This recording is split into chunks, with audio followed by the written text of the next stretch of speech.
So I'm Steve Morris. I head up the youth work for London and South East, and Sam Blake is a worship leader in our Thirst venue.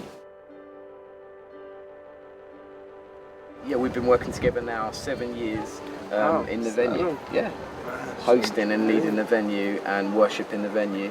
And so Sam heads up Elim Sound, training young youth leaders, worship leaders. Saying youth leaders. We're just young people. We love seeing young people generally facilitated into worship. And just like you were saying, with 7 years we've been working on relationship. And I think sometimes when you come to these conferences, it's realising that you're starting from block one, stage one. People don't even know you yet. They don't even know whether they like you, let alone whether they're going to let you lead them into worship. So it's great to have a good on-stage team that you have a relationship with, but just not to exclude the people that really we're there to serve. So just working on that, and that's where that hand thing comes in, really, isn't it? It's now a dance move. Now it's a dance move. That's right. So 2, 3, I'm doing it wrong. Here we go. That increase. You haven't had to do it, have you? I just stand and watch you. That's it. And so we tried to put a bit of a spiritual, head on it in terms of just like, this is us decreasing in worship. This is that God would increase. That's our heart, really. A great friend of mine said, and he sometimes says this when he leads worship. He goes like, we're going to go hard or we're going to go home. We're either going to be all out 100% for this, or what, we might as well, go home, really. Is exactly what it says. I can't explain it any more than that. And you know what, in some ways I think that's it really with young people, is they can really tell if you're not sincere, if you're not genuine, if you're not living this stuff out, they will catch you out. Man, they ask some difficult questions sometimes, and so in some ways it's just being genuine and authentic, and to try and let that come across maybe in your worship time or in the host. I think something that we've really tried to work on is modelling something and teaching while we're worshipping. So actually helping to instruct the young people in why we're doing what we're doing and how we're doing it. So not feeling as though, if we step in, we're going to break what God's doing, we're going to ruin the atmosphere or the mood, but actually saying like, no, this is a great opportunity to teach you something for your churches. So sometimes we've got big stages, big setup that really is not replicable. Yeah, you got it. Yeah. in their home churches.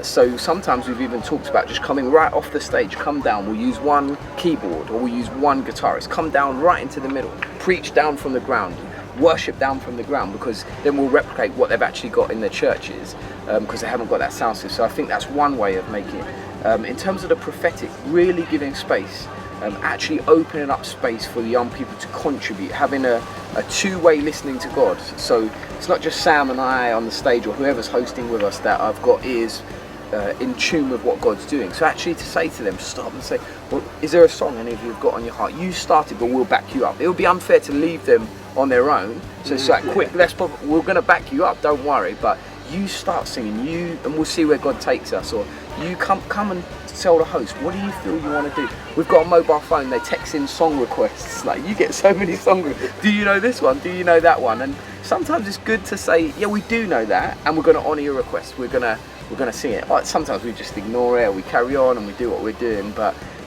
this two-way conversation, we're not the wholly separate people that are hearing from God, but we're actually sensing what God's doing in this venue together.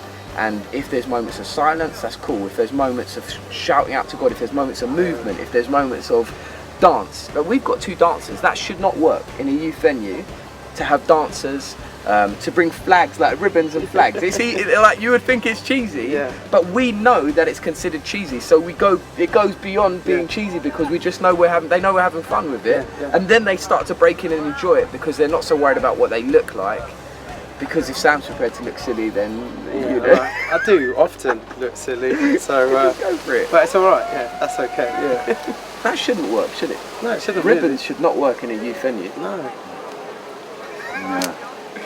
Maybe we should burn the ribbons. No tambourines though. We've got no tambourines. No tambourines. No. I suppose there's 2 ways that I put it into my working context with writing songs. One way would be to put myself in the shoes of the very person that I'm trying to lead, And you know, and so sometimes that's just being creative, you know, imagining, wow, you know, I'm going to put myself in the shoes of a 40-year-old guy who's coming in from having a tough week at work. With young people, I put myself in the shoes of I don't know, a young guy who's doing his GCSEs. You know, that, you know, what are the concerns on his heart? You know, just really trying to, you know, just imagine, you know, what is it that they're going through when I see the media, or you see the news, or you see, you know, how society is forming around these people, and how can we relate? And then the other way would be probably more out of my devotional time. I might just like this little moment of gold, and you're just like, I've never thought about that before. You know, creating. In fact, you said one that I'm going to nick, but you said about creating a rhythm of creativity or something like that. Yeah. You know, you're talking about that, and I was like, this idea of creating rhythms, which is actually part of the Tear Fund stuff. It's Tear Fund. And I was just like, wow, isn't that? I stole it from them. You stole it from them. I stole it from you. Man, this is going to be like 4th generation stolen. But yeah, just but sometimes these moments come out of your devotional time. You're just like, I've never thought of that before, yeah. So. And I think they're really cool, because you're then leading people into where your devotion was from, but doing it in a setting that, you know, you asked about things like melody and things like that, and I just wonder, just make it easy for people to sing. You know, if it's too complicated, they're not going to come with us. And I'm not a lyricist, you know, I work so much better with concepts and melodies, and so I love it when I can get with someone that's really great with words, because I've realised how much the words connect. You know, we talk about hymns, and I've got a couple of hymnals that I sort of bust out, and like, man, can I glean anything from here? Is there anything I can grab? You know, I'm just in awe of some of those hymn writers, and yeah, it's just, that's not my particular skill to bring to it, and so I try and work with people who can bring that element in. But, yeah, you know, with our young people, you know, could be brilliant. Yeah.